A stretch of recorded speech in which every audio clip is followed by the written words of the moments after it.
Alright, this is Yamato review, Vedis review, G2 vs Fnatic. Nah, let's not bully Vedis. I'm just kidding. G2 was talking about you in their mic check episode. I can check it out later, I guess. Alright, game 4. We've reviewed 3 games so far. That was yesterday.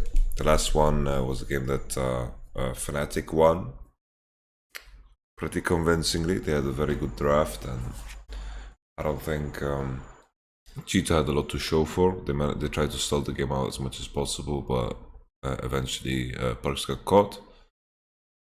This game, first pick, we see that the red side was the choice for our dear boys in red. Well, black and white, I mean, not red. Kari was first pick. The big question mark, what will happen if Rakan is open? Would they trade Yumi for Xayah Rakan and be happy? That's the biggest question. It seems like both teams are in unison about this fact that you don't want to give up Yumi, and they don't want to trade Yumi or Rakan.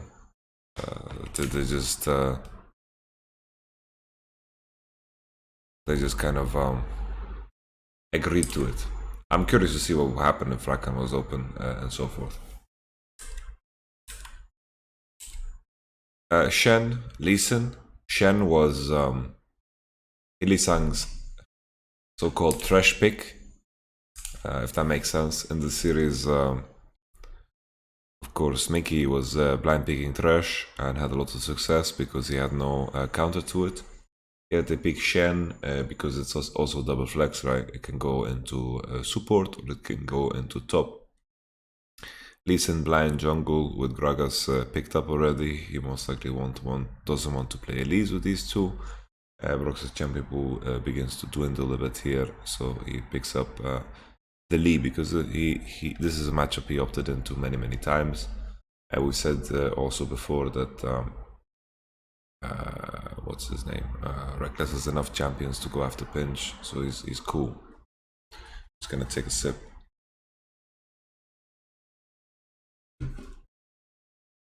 So I got 4th pick Xayah. Strange that that's not the band that comes up here.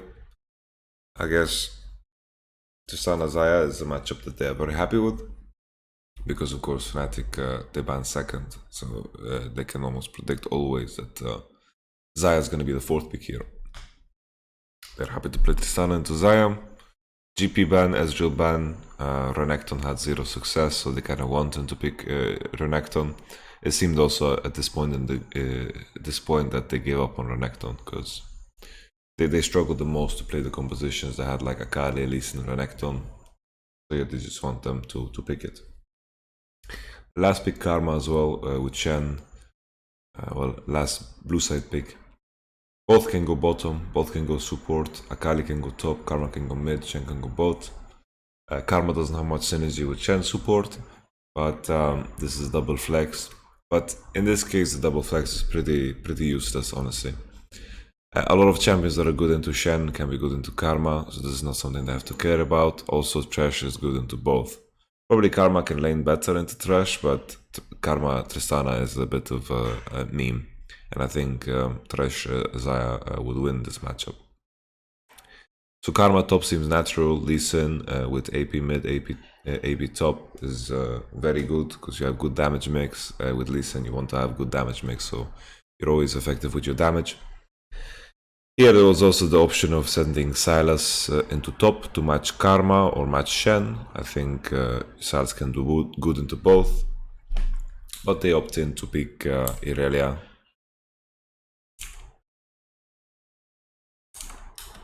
No joke, I think Ashe is good on blue side here. It's not so good into Thresh and Xayah. Too many tools to get away. Like it's a good champ, Ashe, but you want to have Tamkench here. It's just when you're locked in Shen already, based off of playstyle as well, it might be hard. Ashe is definitely good against Thresh in lane. In lane, I love playing Ashe against Thresh, but against Xayah, your ult just kind of gets nullified. You look so tired like you just woke up, because I just woke up.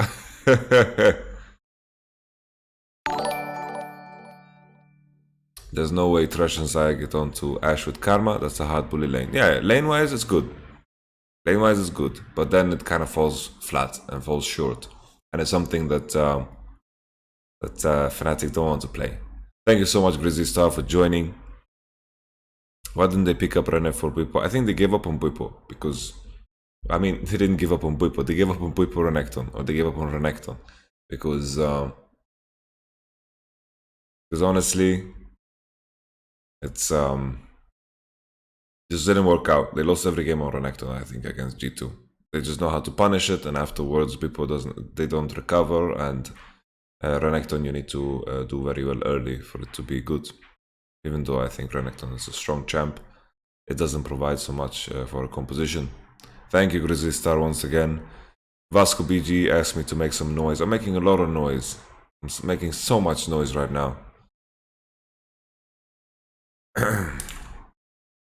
But sure, Ashe Karma can be good into Thresh Xayah lane, but that's about it. It's a lane, and it's also not something that Fnatic played, at least in recent times. Irelia into Karma. Karma needs to snowball this early, otherwise she's going to lose. Irelia went for press the attack. I don't know the merit of this. I don't know if it's better or worse. Usually if you pick PTA, enemy Karma is going to just build tank. If you had Conqueror, then she has less itemization possibilities.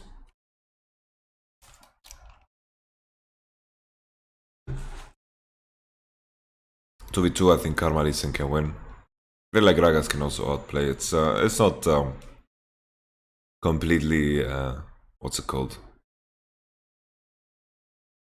Bone plating sucks. That's not a good trade. Here people could get more if he just Rs and then hits then Qs, because Mantra actually activates your Klepto, and you want to just what's it called? You want to Klepto it up. Sad to see Urgot not.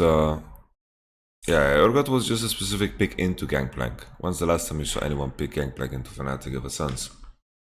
Urgot lane is very, very weak. I think Bippo is a strong player when he gets to actually... what's it called? When he actually gets to counter pick. So yeah, I'm not sure why, but Bippo wards very early. He's afraid of level 1 gank, level 2 gank. But here, Xayah and Thresh, they are leashing. He can't distinguish that right away. This is... oh, whoa. Maybe he's doing it too soon. This ward.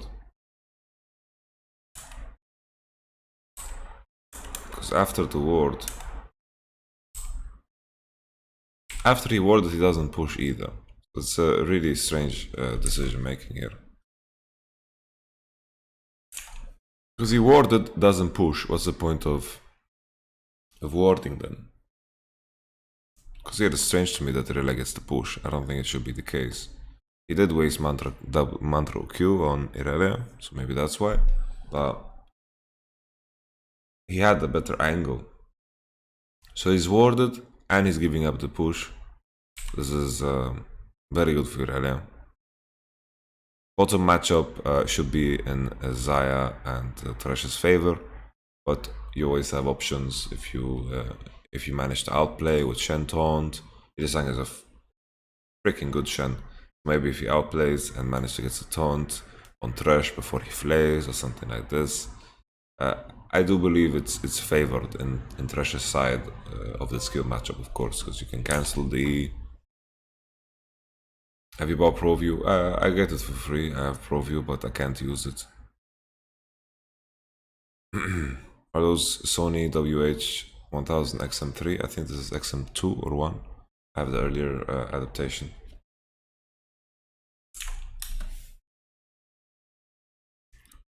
So it really has a lot of has good farm at this point.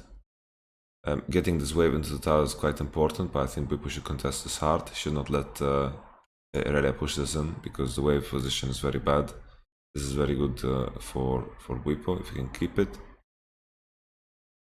It's, yeah, Irelia has to take such big risks to push this in, and the best thing you can do against melee champions on top is freezing this wave position here. If you freeze the wave in such a position, it means he needs to go so far to clear the range creeps, and some of the range creeps are even under the turret. Such a wave position is so rough because everything you do becomes such a big risk. Then here Wunder gets rooted, he gets queued, Q goes through, and Wunder dies. They keep the freeze. Bwipo's going to look to TP back. Irelia's going to TP back as well. Doran's Blade by. I have to see what Bwipo got from his Klepto. It didn't look too exciting. We saw some potions, but no sacks of gold.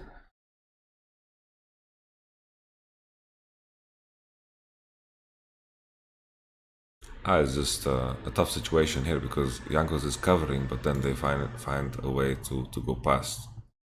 Because here he feels safe to push. He feels very, very safe, but then he finds an opening and he goes. But maybe Karma is would burn Wunder's flash here regardless. Or maybe Irelia could kill because of how big the wave was. So this is perfect for Fnatic. They get the kill on top and then somehow they get kill on bottom. I don't know how that happened. But Shen has didn't even use flash and they managed to kill Thresh. We have to just watch the replay. Maybe protect against some type of early invade from Gragas. Gragas cannot early invade top. Like it's Gragas against Lee. Lee with Conqueror is always going to win Gragas 1v1.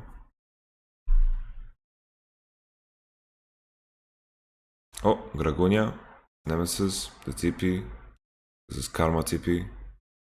This is good for Irelia lane, but she doesn't lose that much time. A couple of seconds. Sheen by means that Bwipo is going to go into Glacial.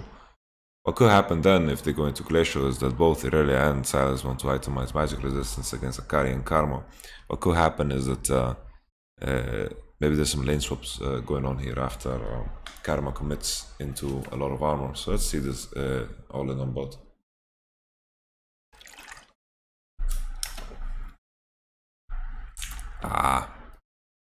Okay, Mickey.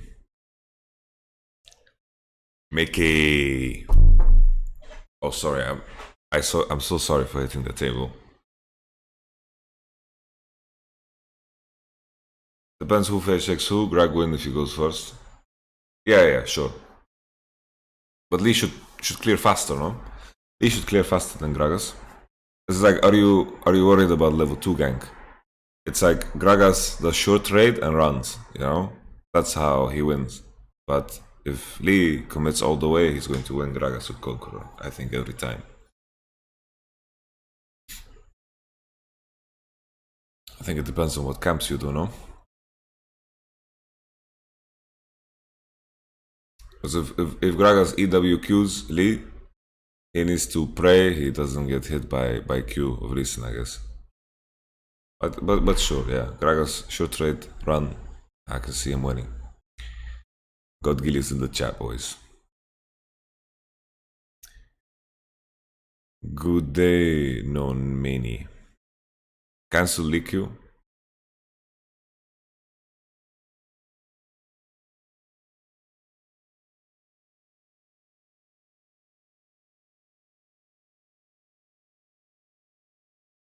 If bot lane fake leash, Gragas gets free invade without any fighting. It's not good for Gragas to do red into blue. I think it's pretty trash. Like, he just loses too much time. And Lee Sin doesn't give a shit about his blue. You lose too much time, you're going to be 3 very late.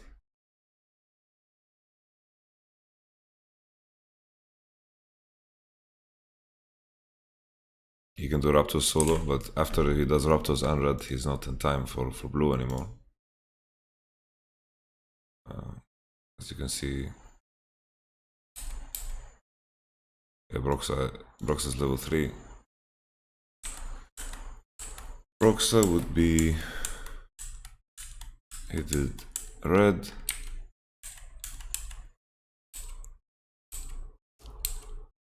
Did he get Shenlish? Because even if that's what he's afraid of with this ward, it doesn't protect him from this invade. I just think that if you don't rush 3 with Gragas, it's a bad situation. If he does Raptor solo, he's too slow to invade. It's just invading Lee is not a thing, I think. It's too high risk. Where were we? So we had the solo kill on bot. Like this is Mickey is just this hard trolling here. Mickey is Brock's aftershock really late, he's dead at the moment he gets taunted. Mickey. So here I was worried about the game state because you get the Karma Lee Sin kill.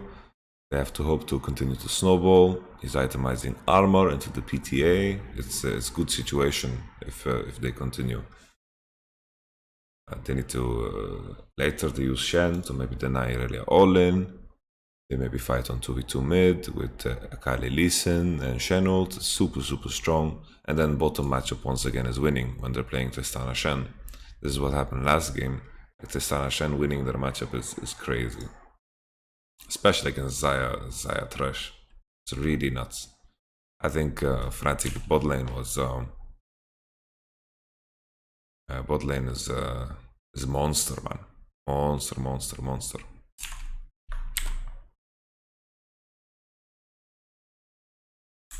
I thought this was cheeky here.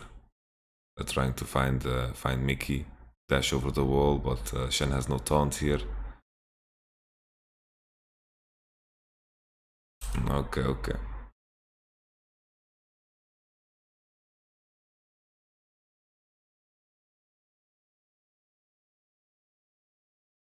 I guess they're making the call here that Karma is winning her 1v1. See, Irelia is just chugging her potions. HP looks fine on Irelia on top. Just wondering what they can do, like when like if Karma can keep freezing top wave, they can just keep farming her. I don't know how much merit there is to actually ganking bottom because bottom is Xayah Thresh with cleanse. I think pressuring into bottom is a myth, no? I think it's fantastic that they got the kill and they are managing to get the prior, but if they are giving breathing room to Irelia matchup like this, because Lee Sin showed on bottom side and Akali hovered too, then it's a problem. Because here is a free dive, map side will be matched and they are not in position to retaliate. I think this is just a mistake from Fnatic decision making here to give up on top side.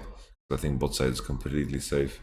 Even if Gragas tries to make a play into bot side, they are really safe as well. So I think T2 recognize what is the game winner. If they get Irelia ahead in this matchup, then you know, game boom situation. Karma does not recover ever. He does not recover.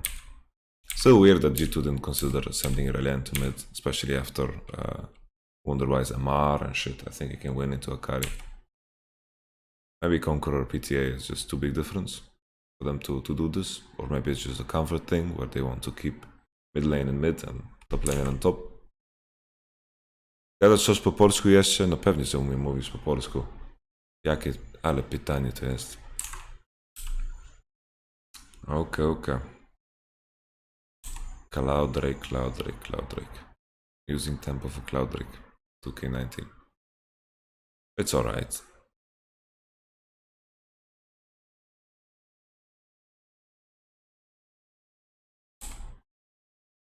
Irelia is in fine state. Okay. It's the cancel on the Q. W ward. Keep punching. Nemesis has second ult on. That's enough. Oh, Xayah Thresh. Xayah Thresh is moving. Lantern. Yo, just walk out. Why don't they walk out?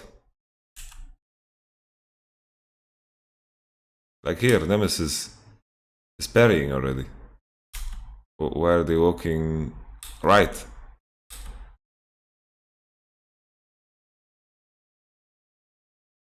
Just walk downwards, no? Okay, Proxa, David Copperfield. Kali is in deep shit. Oh, I didn't realize one has TP. One has TP. So G2 bot lane react first, they move first. Trash Lantern helps a lot, also Boots helps a lot. Then Broxa walks into topside. He's safe, but Nemesis is very committed. I think potentially they could walk downwards. And then if Akali commits early, maybe it could do something. But the problem here is Irelia TP. I didn't even think about Irelia TP. First gets root on Reckless. Akali has to flash out of the root. And then it's a rough situation here. This is, you know, Fnatic just threw away all their advantage. So the question is, Graga's kill, is it correct to go? They're contesting river. Akali had prio, she have it into bot. She didn't have prio actually. They just spot Gragas and go for him. Akali just goes. Gragas cancels. And then here, Broxa can just walk out. Walk out, Broxa. Nemesis has kill, then just walk out. And then if Sylas commits on Akali, then Lee can also fight, and then they will win. Like here, honestly, if Fnatic move out, it's pretty game boom. Yeah, the Cloud Rig was fine. You speak Arabic a bit, yeah? I speak Arabic. Like here, just walk out, they're fine. Because like this is the point where Broxa can start moving out. You know? And his own bot has bot bush control, they have pink ward control, they can definitely save him here, and Nemesis can join the fight. Like, it's just that why are they going right?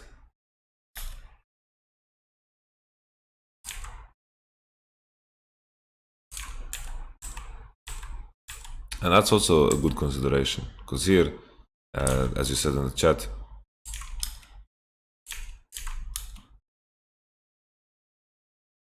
like maybe they should, because here Fnatic bot lane, they are not covering the path into river. Or maybe they should just all in Zaya here.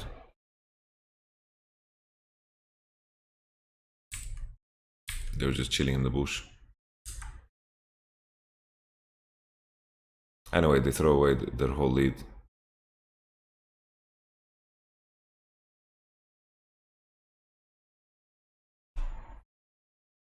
I really keeping TP is a big deal, because Karma TP'd mid, maybe he felt like Karma couldn't push on time, and then he could keep TP after he died. I didn't realize he kept TP, honestly. But yeah, kills for Irelia and kills for Sylas like this is a super big deal. Caps was having a rough series. And now mid lane matchup should definitely be in Cap's favor with this gold advantage. No kick. Actually, he had kick.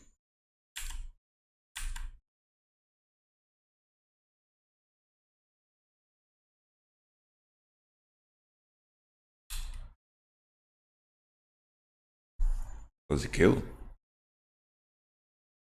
He kills and then he dies, right?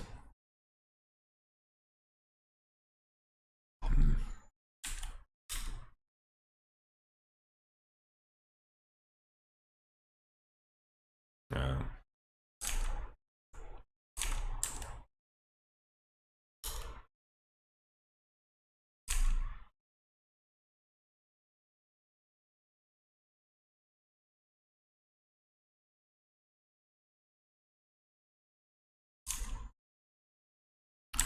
Honestly, this is like, if you're not going for the kill here, then this is just suicidal. You took turret shots and then,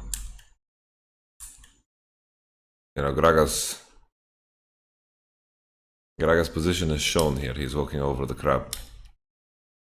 They see it, and then this is just the story of the series. Yanko's coming in with Predator.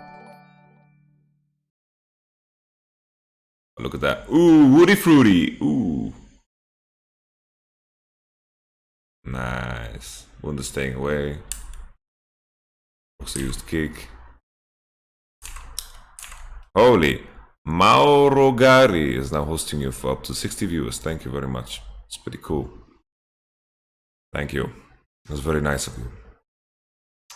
How was Nemesis this series? I think he was very solid. Lane phase-wise, he seems to not have any difficulties. I think that's a big deal. He seems to be very solid. Doesn't die to many ganks. Like doesn't die to any ganks at all. Even though Jankos didn't put a lot of emphasis and pressure on him. He gives up when he has to give up. I think that's a trait a lot of mid laners have a hard time bringing to the table. And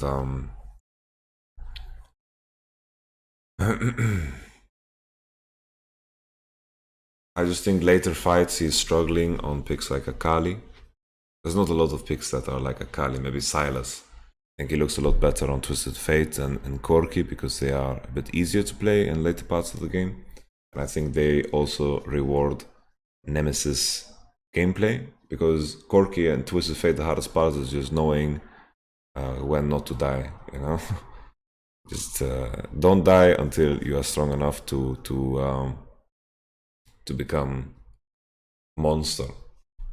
Because Nemesis Twisted Fate is super scary. I don't think he's going to play it. They're not going to be allowed to play it at Worlds.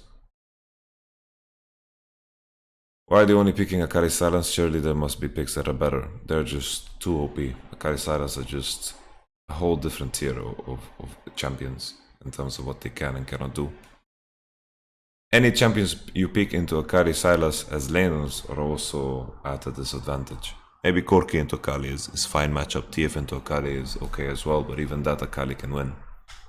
Akali Silas are just the best mid laners in the game. But what do you think about the tank Karma pick in this situation? Did they pick it because they considering flexing it to Reckless or because they thought it would round out the draft? Well, they picked Karma and Tristana in the same rotation. Let me just answer. Will he come in Worlds to Madrid? Maybe. I'm not sure. I'm not sure how my path will look like during the World Championship. I didn't plan out anything, so I can't answer that. Yamato, what do you think about the tank Karma? So they picked Tristana and Karma in the same rotation, so flexing it into bottom was not a thing. Karma and Shen flexing between these two champions was a thing, but I don't know if Karma Hylissang is a thing. I think they just picked it because it's a good blind. They have Lee Sin jungle. They can play Karma Lee Sin 2v2 into a lot of shit. This time around, Irelia managed to stay even in CS, which is a problem. And then she TP'd and got a kill. So it changes the dynamic of the matchup. Karma also gave up the push level 1. I don't know how good that is. Do you consider Lee as a solid pick here in the composition? I think Lee is very good if you have Akali and Karma on your team, because you keep a good damage mix, you have a very good 2v2 on top side, good 2v2 in mid. But Karma Lee Sin is going to fall off if you make any type of mistakes in the 2v2. Akali Lee Sin is a very dangerous 2v2 mid. Because keep in mind here, like Akali is playing against Gragas Sylas. If she buys Mercury threads, all of a sudden they cannot one-shot her anymore. If Sylas buys Mercury, then it's very bad value because they have Lee Sin jungle. So Lee Sin is good pick here, especially if they plan to pick an AP top laner, because they pick it first 3. So I respect it. I like it.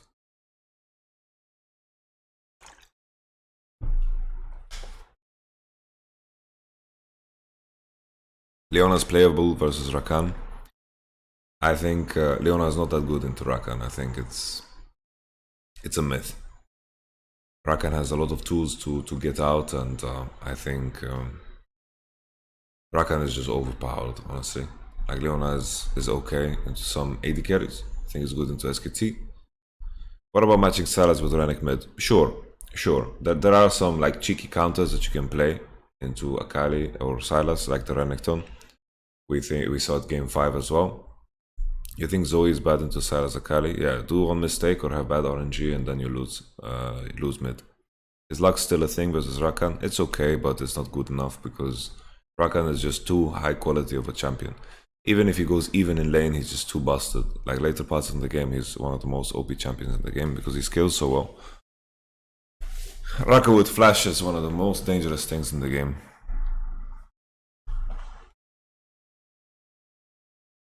I feel like Karma is perfectly fine as a pick, but I feel like specifically the tank build has a pretty low win rate in pro play.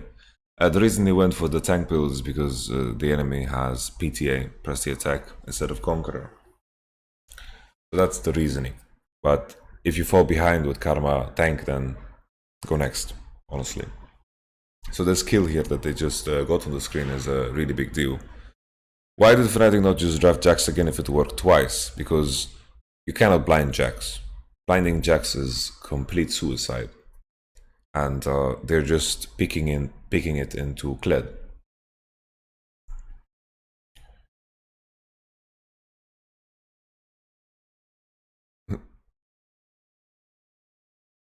What do you think is G2's weaknesses which might be get exploited by other teams?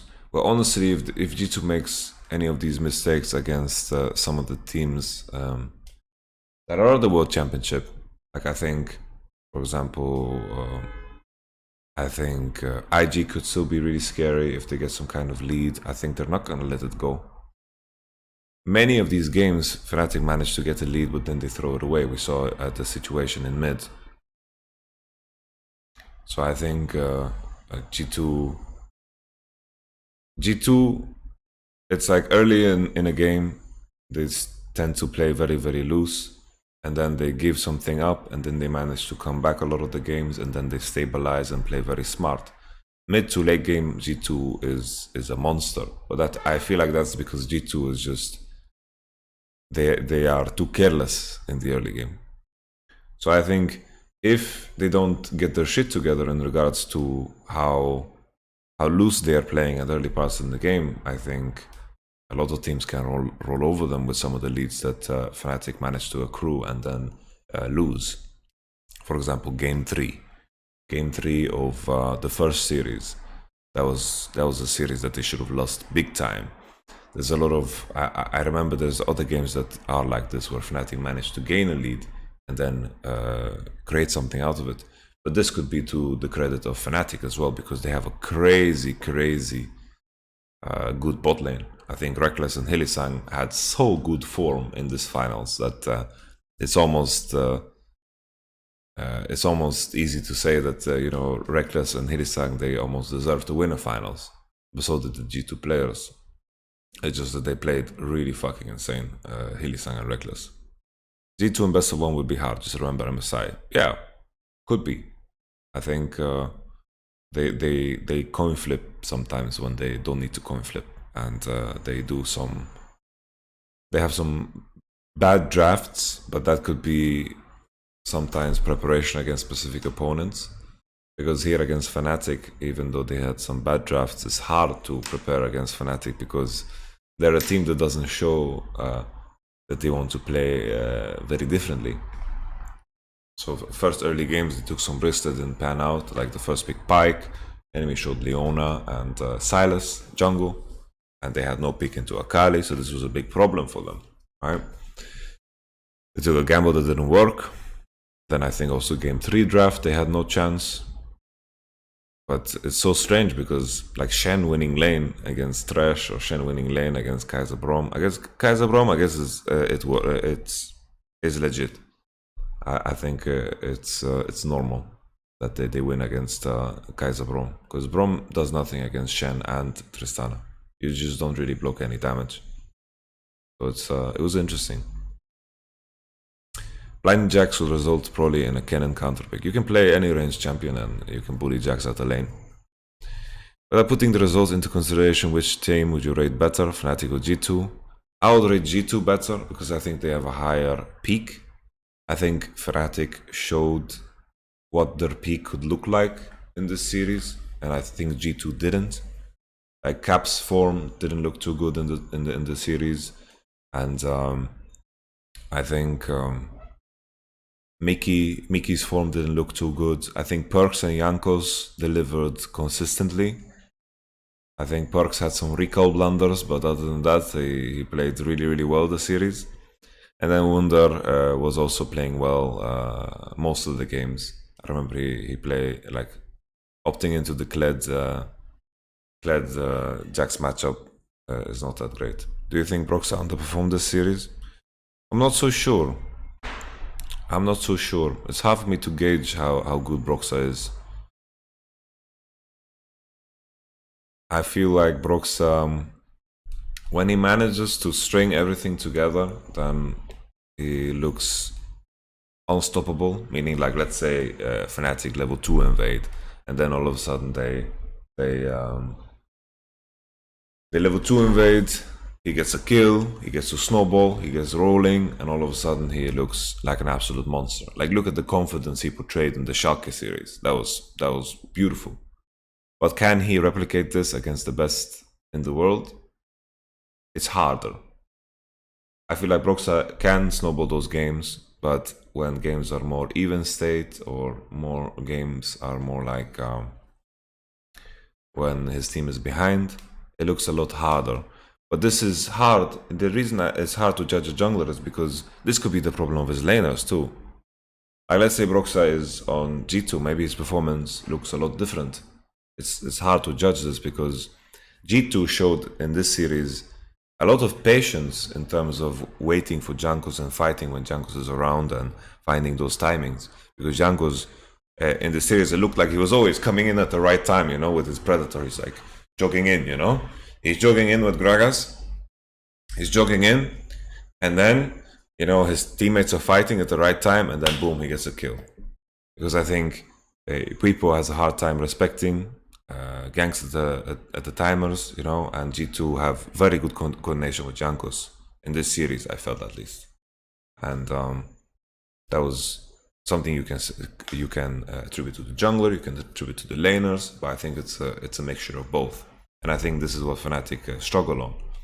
At the same time, I feel like Jankos has a good read of always which side they need to play into, what they need to pressure, what they need to impact, and Jankos just had a really, really insane series. Do you think Jankos is top 3 junglers on Worlds? Well, what are the junglers at Worlds? So we have Klid, we have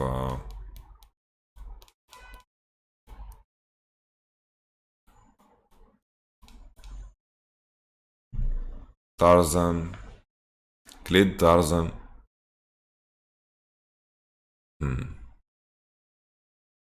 Tian, Karsa. There's some monster junglers out there, man. Jesus. Well, he definitely is. He's definitely going to be able to compete against the best. Canyon, yeah, Jesus. He's going to be able to compete against the best. He's top jungler for sure.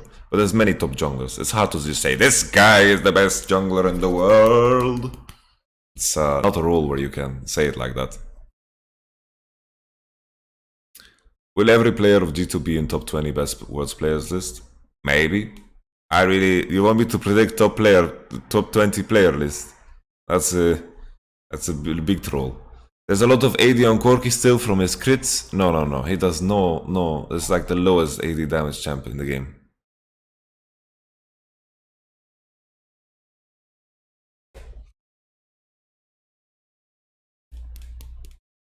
I watched LS yesterday and he claimed that late game compositions are better at the moment. Do you agree?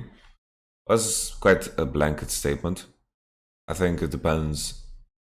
I'm sure that he put a lot more nuance into that than just saying the late game comps are better. Because it just depends on the situation. Like you can't draft full late game. You're going to lose, right? There's going to be a lot of there's going to be a lot of issues with a statement like this. You can't go full late game. There has to be a balance. You have to have some kind of early game plan. You can't sacrifice everything in order to reach this late game. I'm sure LS added some nuance to this. I think we should be scared of Worlds because we never went into Worlds with so much expectations. Being an underdog is a lot easier. Honestly, most pro players don't give a shit about any type of narratives like this.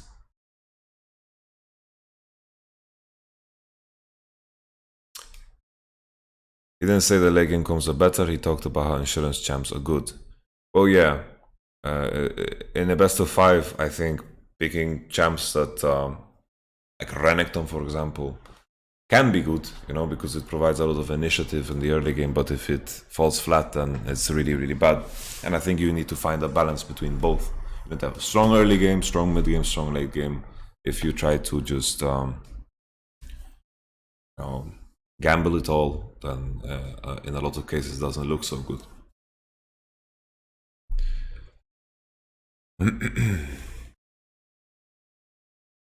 Hey Amaro, what do you think about Björksen? Do you think he will leave TSM?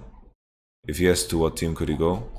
I kind of wish he leaves TSM because I think he can become a much better player than he is on TSM. Sometimes turning the page for your own growth is the right way to go, but I don't know the insides of G2. I mean, insides of TSM. I don't know how Björksen is thinking. So it's just speculation, you know, just speculation. Fnatic Björksen could be crazy, but Nemesis has been playing fantastically, so I don't know if it's even that much an upgrade right now in the current state of things.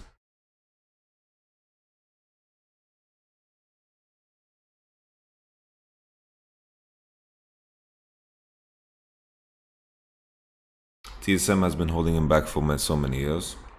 Well, sometimes you have a dynamic that just hasn't worked out and a dynamic has peaked, and then those are the situations where you have to realize that you need to turn the page, you know.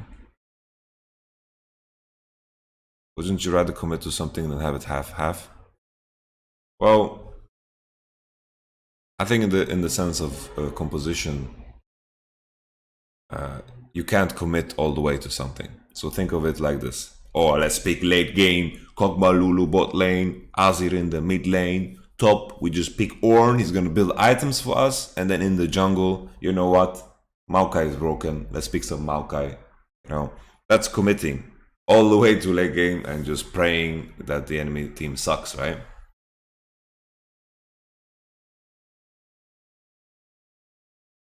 And then you have the other way, like, guys, let's pick Elise, let's pick Renekton, let's pick another Renekton, and then bot lane we pick Draven and Thresh. You know?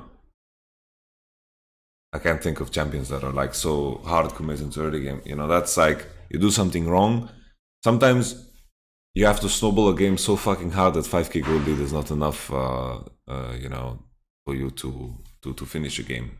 Pick 4 lane, win. I think you always have to find a balance. Sometimes having even matchups with scaling better is better for the game. It's all about how champions interact with each other. It's completely about how champions interact with each other. So sometimes one champion is good early and also good late game because it's just a good pick, right? Like for example here, if we look at this draft, Irelia has fine matchup into Karma, but if Karma makes a mistake, which tends to happen, or if they don't snowball Irelia hard enough, Irelia is going to win split for the rest of the game. You're going to itemize full MR and be happy to lane against Akali or Karma. So Irelia is a fantastic pick here, right? Xayah is a very good well-round pick because she's so strong in lane. She synergizes with a lot of supports. She scales very well into the late game. So Xayah is considered an OP pick because of this reason. It's very hard to find champions that like counter Xayah. You can find champions that lane good into Xayah, like Tristana, but Tristana is not going to be good in every single game. Here it's kind of odd because I would say the Thresh is good into Tristana, but they managed to kill with Tristana Shen 2v2. So when it comes to Fnatic bot lane, you don't have to. If they pick a matchup, you just trust them that their matchup is good. You just trust them that their matchup is good. Then there's Akali and Sylas, right? Akali and Sylas, they scale really, really good. They have really, really strong early, really strong mid game, really strong ultimates. Just good all-around picks that you wouldn't want to change for anything. There are counters, but the counter is, for example, Renekton into Sylas. You have an edge in lane, but if you don't snowball this with using your flash to kill Sylas guaranteed, or you have a good jungler for it, then it's going to be a lot worse, right? Because Sylas is much more well-rounded. That's why people like to opt into, for example, Akali Sylas matchup. Lee Sin, good early. If you don't snowball in a lot of cases, or if you're playing against a composition where it's hard to find good kicks. For example, playing Lee Sin against Xayah Thresh, Gragas, later on in the game, just good luck. So this is more of a hit or miss pick here in terms of Lee. But Lee was only picked to secure the early game for Akali and Karma. Akali Karma, they are relying on Lee to secure the early game. If Akali is ahead this game, maybe she can win split, maybe she can win split against Irelia Sylas, and all of a sudden the game looks different. But this game, Irelia is ahead, Sylas is ahead, so it's going to be quite useless. Gragas, on the other hand, why people consider Gragas, Skarner, and Sejuani OP for playoffs specifically is because they are so goddamn consistent. There's a little window where Lee Sin is a bit stronger, but this little window really doesn't matter because fighting 2v2 or fighting 1v1 with the jungler rarely happens unless enemy jungle like level 2 invades you and his name is Jarvan. So Gragas is just much more well-rounded. Gragas, if you consider in the spectrum of late game, early game, mid game, Gragas fulfills everything. It's all about how champions interact with each other. If Lee Sin is, for example, playing against, let's say, Kog'Maw Tahm all of a sudden Lee Sin scales better into the game because if he finds angles, all of a sudden he can find kicks. But trying to find kicks against Xayah Thresh is much harder. So you can argue that Lee Sin falls off.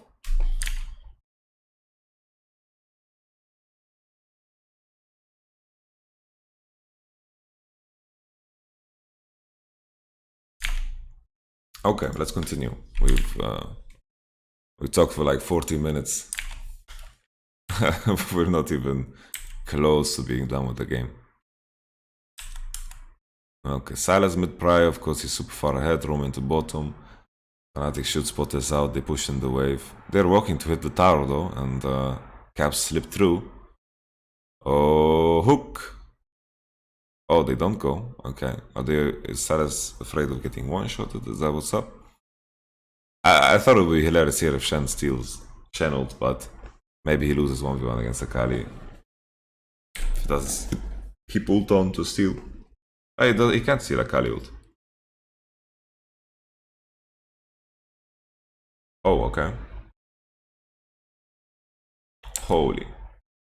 He's trying to predict the taunt. Respected look at Caps, he's trying to predict the taunt. Did he dodge Nemesis ult damage here?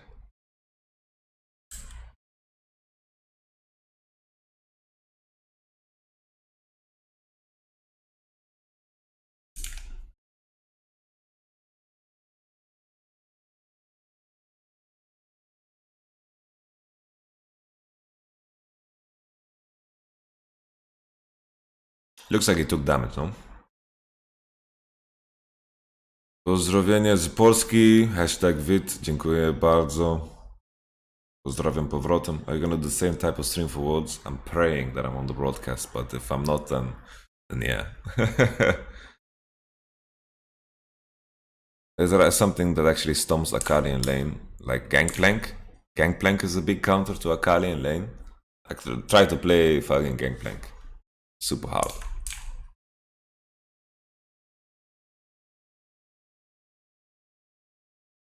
No way R2 of Akali did the low damage, it was Shen auto. R2 of Akali here is AP based and he has adaptive AD, so it could be the case. Like here he has Cutlass and I think he has adaptive AD. I think he has adaptive AD and he's getting AD from runes. Maybe he doesn't do more damage than that. Kled I think maybe can be playable for Akali. But yeah, the Q is, if you land Qs on Kled, you win. If you don't, you lose. Why they draft Karma for Bwipo is a lot of carry potential. Because he has to blind pick. It's very hard to blind pick. You say blind pick carry, but blind pick carry is very rare. It's like you blind pick GP, blind pick Aatrox. When bans start to come, what do you really blind pick? Can't blind pick Jax, whatever. LeBlanc is okay, but if Akali goes Hex Drink and Mercs, LB can't do anything. Akali wins LeBlanc. This is favorite matchup. Okay, so can you blind pick Renekton? You can, but Renekton is not the same as Jax. Karma was okay for people who should have gone AP. Yeah, there was a risk because they could send Silas into top, but he went armor because enemy is PTA. That's why. Honestly, the more and more I think about it, draft is kind of hard for Fnatic, but they managed to get ahead early. Oh, Nemesis gets cut in half here. Icebone Gauntlet coming in hot. Look at these auto attacks. Ooh, Bippo movement. Okay. Rift Rod secure for Broxide, I didn't even realize when he took it. Didn't become LeBlanc favor now that chains reveal Akali and Shroud. It's still skill matchup. It's hard to hit chain on Akali. You know? There was never a problem with LeBlanc to hit spells. I mean, to do damage. Like you QW, like you're gonna get to auto a couple of more times, but I don't know when they changed the LeBlanc chain. Gragas mid hard counters Akali. That could be okay, maybe. But all of these things that you guys are suggesting are quite gimmicky, right? There's still a level of consistency that Akali and Sylas bring to the table that is unmatched by other champs. 9.16 was that LB change, I think. Okay, then it's in playoffs as well.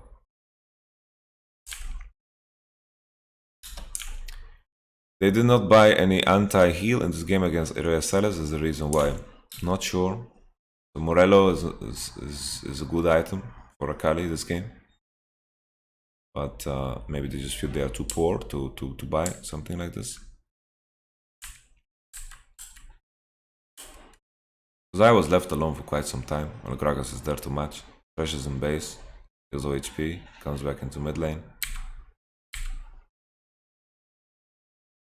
This is Cap's TP situation. People no flash.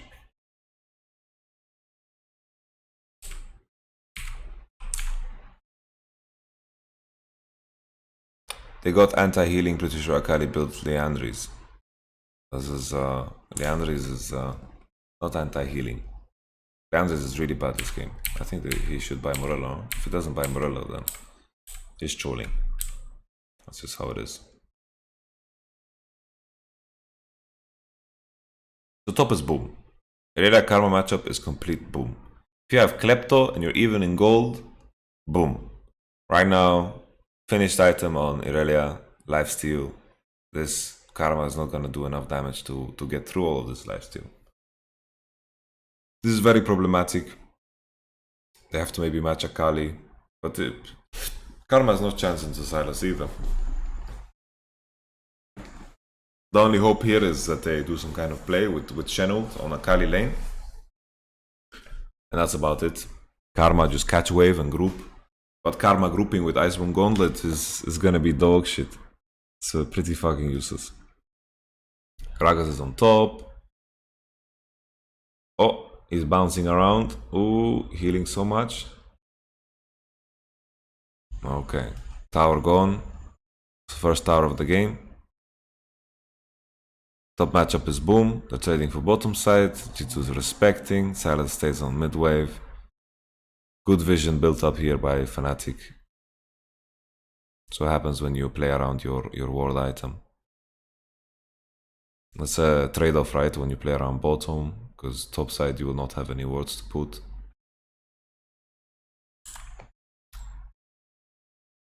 Here Nemesis panics, no? They have Tristana TP. Tristana TP is on and they're diving the tower. He has Shroud, he has ult on. I think maybe they could do more. But maybe I'm wrong.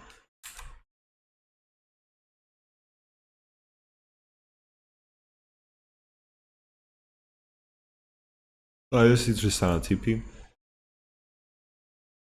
Oh, Wunder just playing with their hearts. Wunder is playing some risky games here.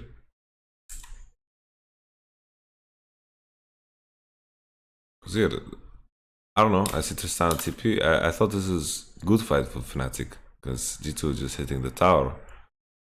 Look how cocky G2 is. This is super fucking cocky, man. It's just he gets taunted there. He dies. Straight up dies. Hard counter to Fiora. Cassiopeia is a good one.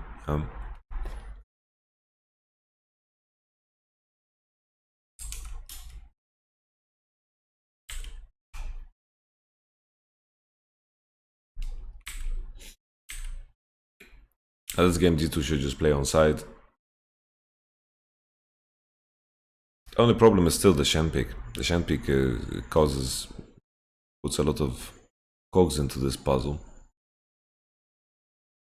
Because ideally, Fnatic now they are forcing on Akali side, so Akali went for Morello. Someone said he's going for the Andri, but which is not true.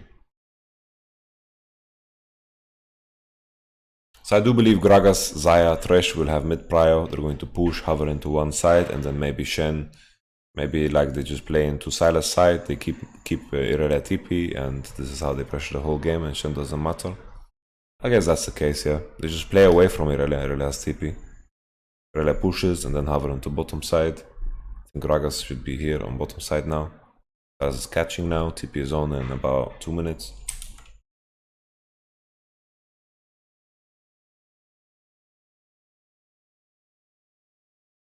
He not finished Morello this game. Yeah, it's pretty troll done. Morello is good value.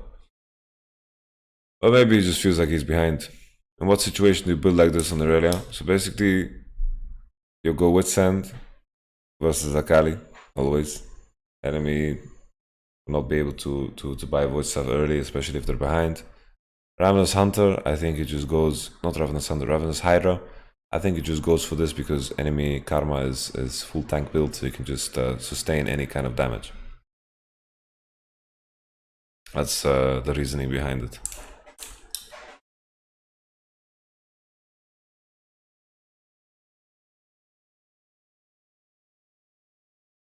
Tristana has no TP. Fnatic should try to break the mold by going 3 on side.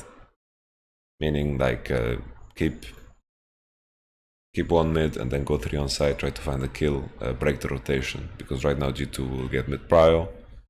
They will get prio on side as well because they are more fed. They can hover into the opposite side with no TP, give up on that side, and they will control the whole map.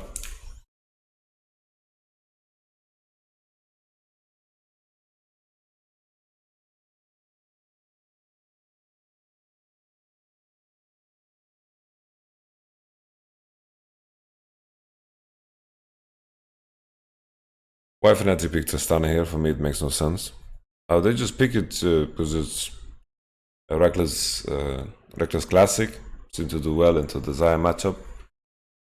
AD carries are not supposed to provide a lot in terms of composition. In a lot of cases, if the champion cannot die, then it's a good champ. From AD carry role. And this game, if his team is strong enough, then Tristana can carry. But Karma has a shit build now. So the reason he went, how do you decide this Karma to go for Ardent ASAP?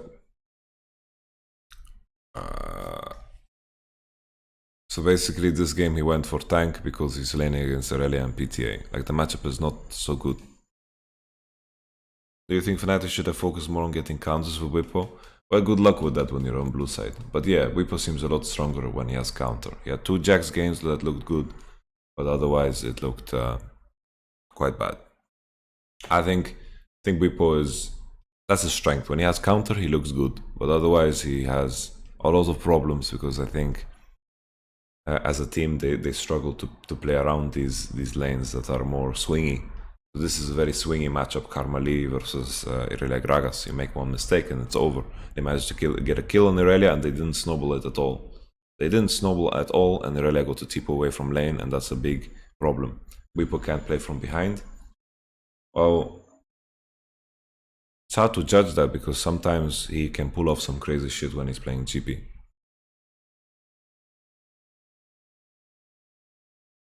what you say is the top laner rule. If you have counter, you look good. Well, no, it's more to it than that. You know, sometimes there's 2v2s. It's very like think of Whipwad Worlds, right? When he had even matchups like Aatrox, Urgot, when he played against like the Shy, no chance. Something went wrong, and then he just spiraled. Then he played, for example, Victor into Aatrox, and then it looked really, really good because this is what he considered a counter at the time. I think Bippo on counter is good. Wouldn't Fnatic be much stronger if Bippo could play Fiora into Kled? Well, I think Jax is just as good, or maybe even better. I think Jax might be better. Because Jax on 2 items is nuts. Let me show you something. Let me show you something. Let me show you.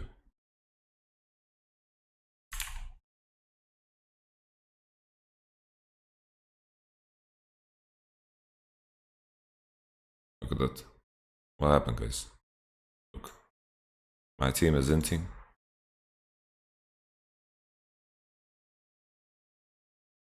Free win, guys. What can they do? You get, honestly, you get 2 items in the champ. If you have a lane where you can get the 2 items, 2 items this champ is really nuts, man. But of course, 1v1 kill, as you can see, first blood here. Free win, guys. Free win for my team. Largest multi-kill 3, largest kill speed 7. What can they really do, guys? Okay. If Jax has good lane phase, OP champ. Hard to find good lane phase though. Of course, if enemy blind picks Kled every game and refuse to ban Jax second wave, you know, then that's really good.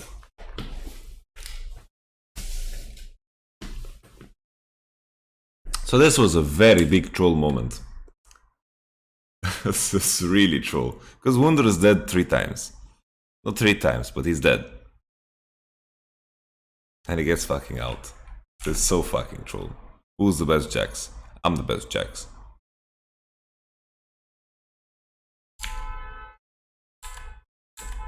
Okay. So after this play, Reckless tilted off the planet. It's just fucking... It's a disaster, man. The Relia is supposed to be dead, and then Fnatic is in good position. Reckless has no jump here. No jump. I love Jankos is looking for the second kill. Oof. That's a disaster. And they get another kill. Everything just spiraled out of control.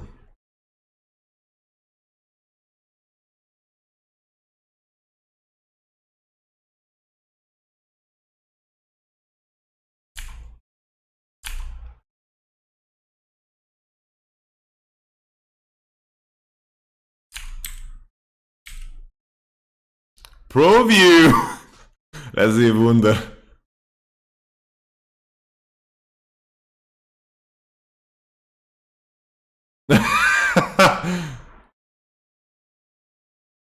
Holy. Why is Jax so really seen in pro play? Because it's rare that he gets a good matchup. That's why.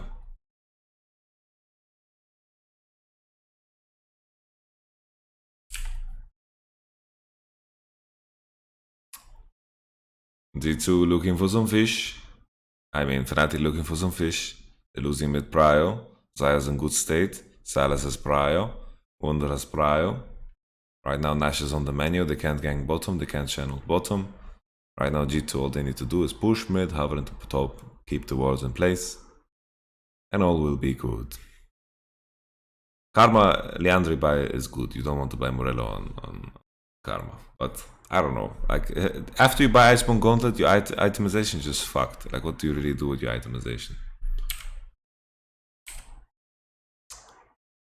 Nemesis does not finish.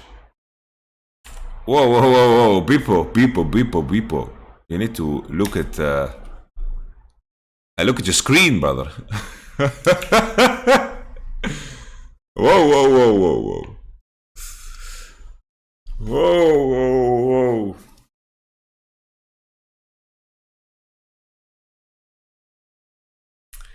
Iceborne Leander synergy exists a little bit at least. Yeah, sure. Of course. You slow and you do more damage. Why is you not seen in pro play? It's seen in pro play.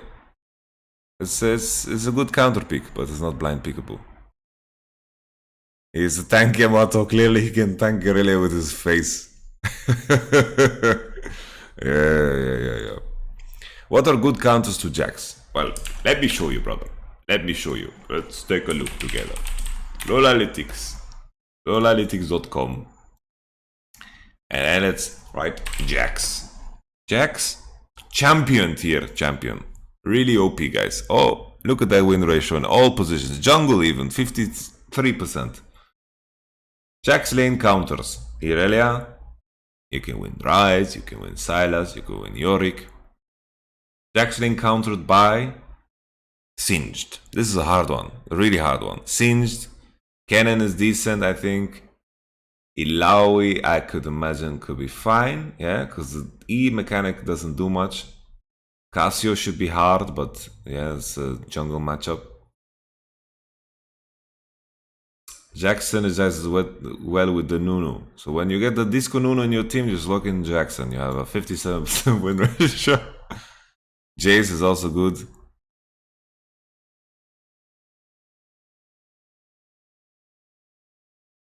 Jace is good. Range champions tend to do good.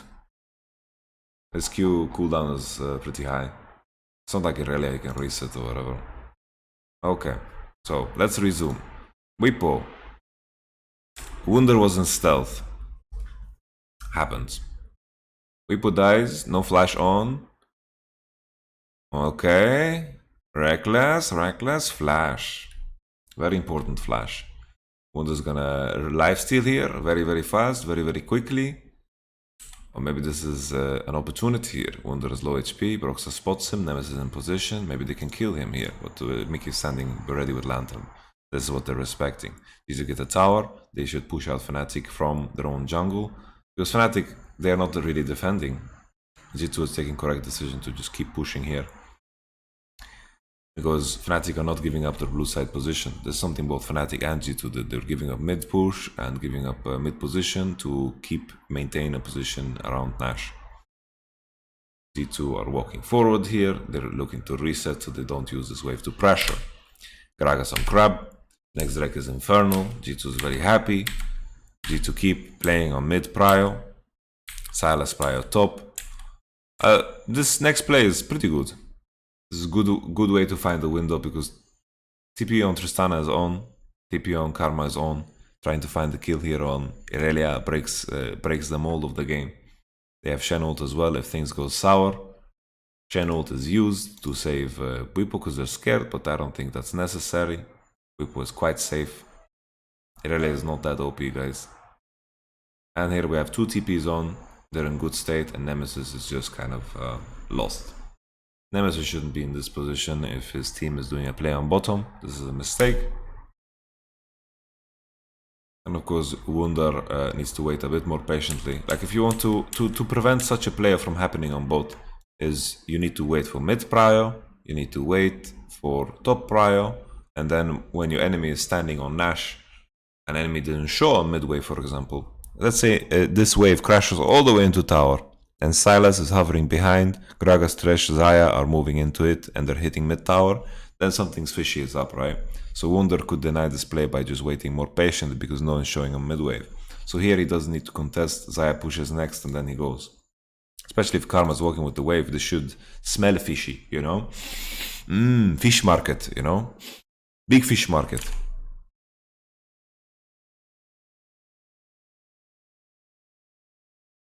According to Mimer, Renekton is good versus Werlip Jax. Yeah, Renekton is fine at Jax.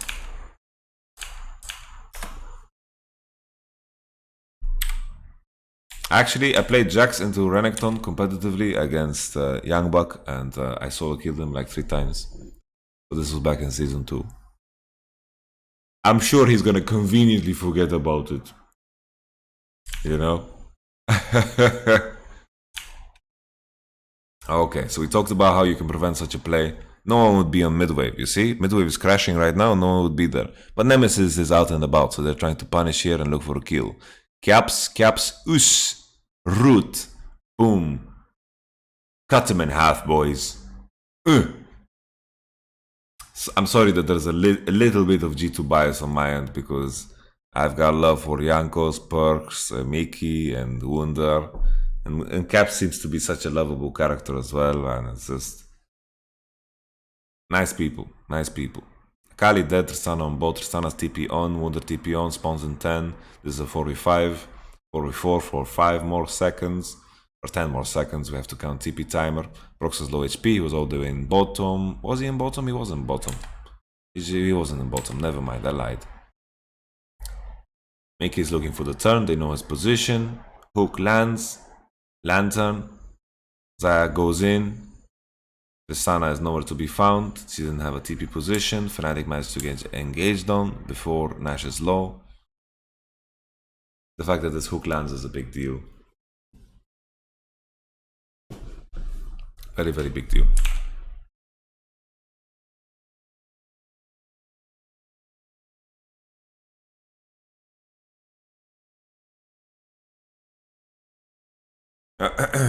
Why do you think Caps went Aftershock this game? Aftershock is really OP for lane.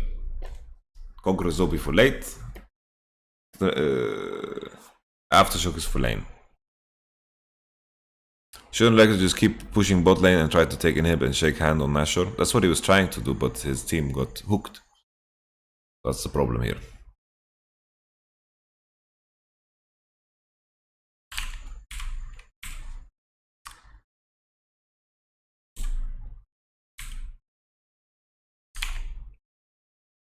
We just reached 420 viewers. 420. 420 Blazed Michael. Thank you so much for tuning in. I truly appreciate it. Thank you so very much.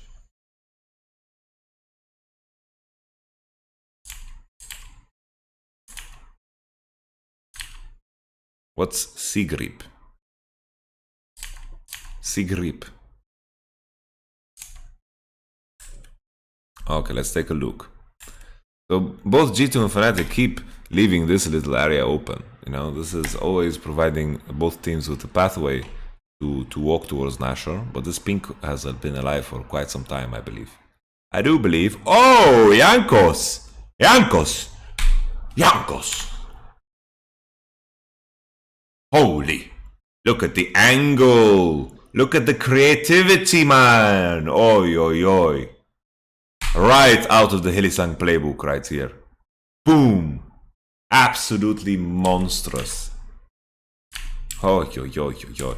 I'm looking at this fight. Even I have a bird's eye view on the map position. And then Gragas comes in here hot. And Tristana's like, what the fuck? What the fuck is happening here?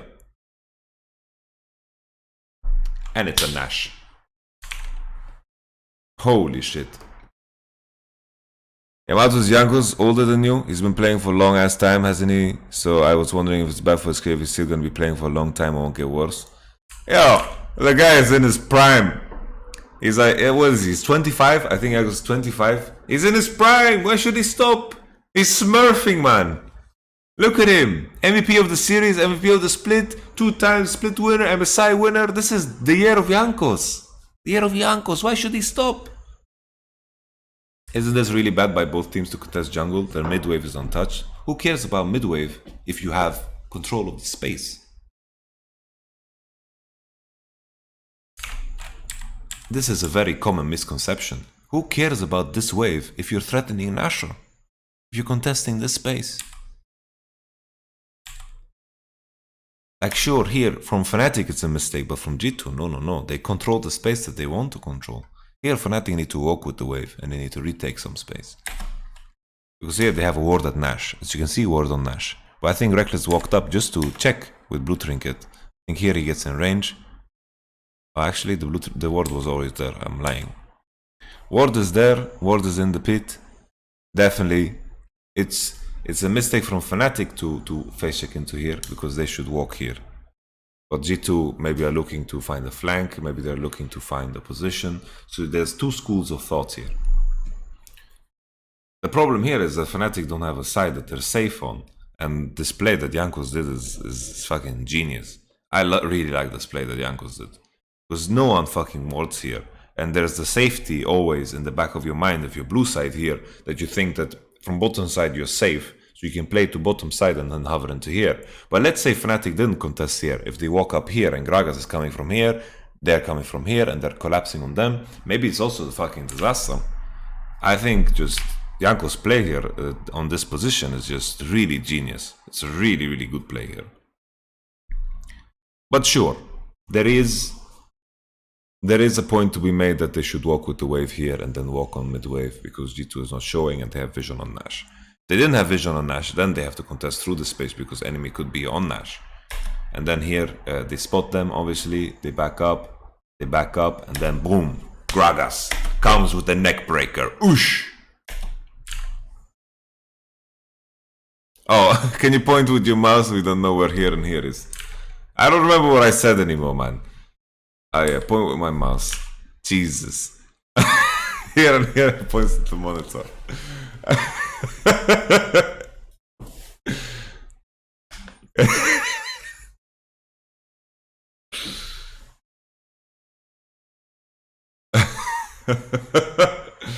It's pretty fucking true. Okay. So I mean, here... here and here, okay? So here, Fnatic... I gotta take the word here seriously, wow.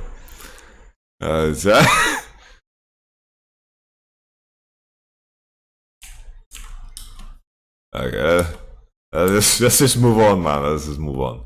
Look at Jankos! Boom! MVP of the series! Ooh!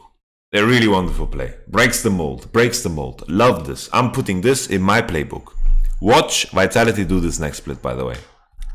Really fantastic play. There's a ward in the pit, though. Ward in the pit.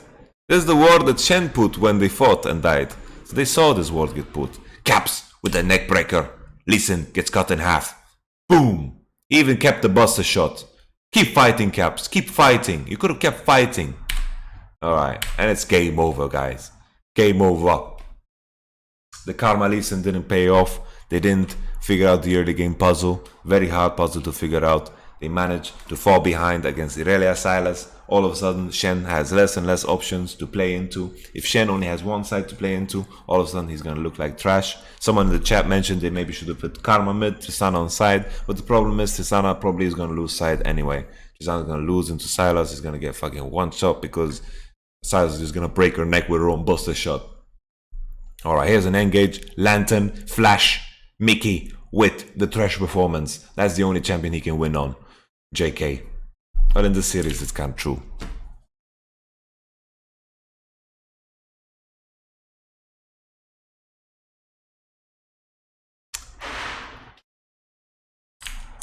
Okay.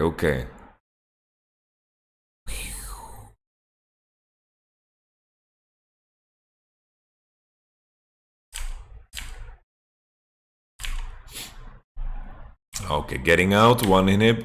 They continue the push.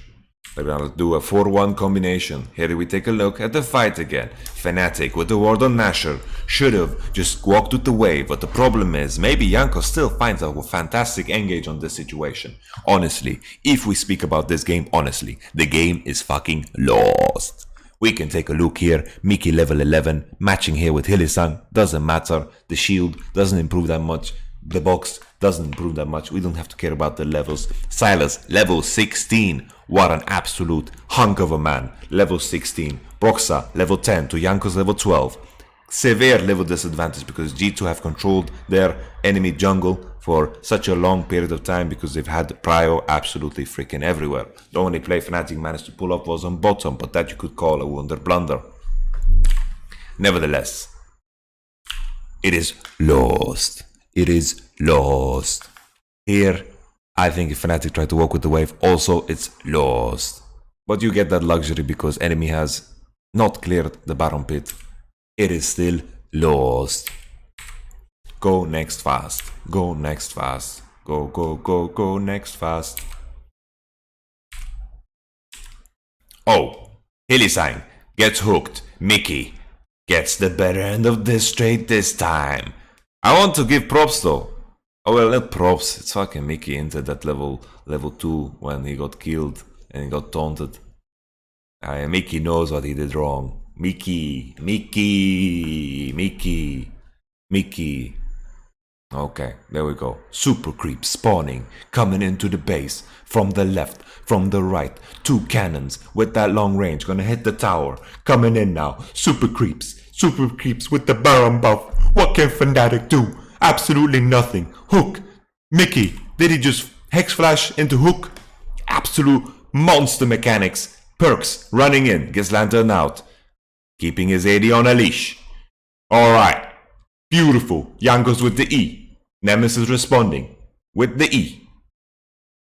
That's the ultimate, not the E. And there we go. We're going to match point. G2 versus Fnatic. Alright. Cap's dad in the crowd, cheering. Boom. Alright.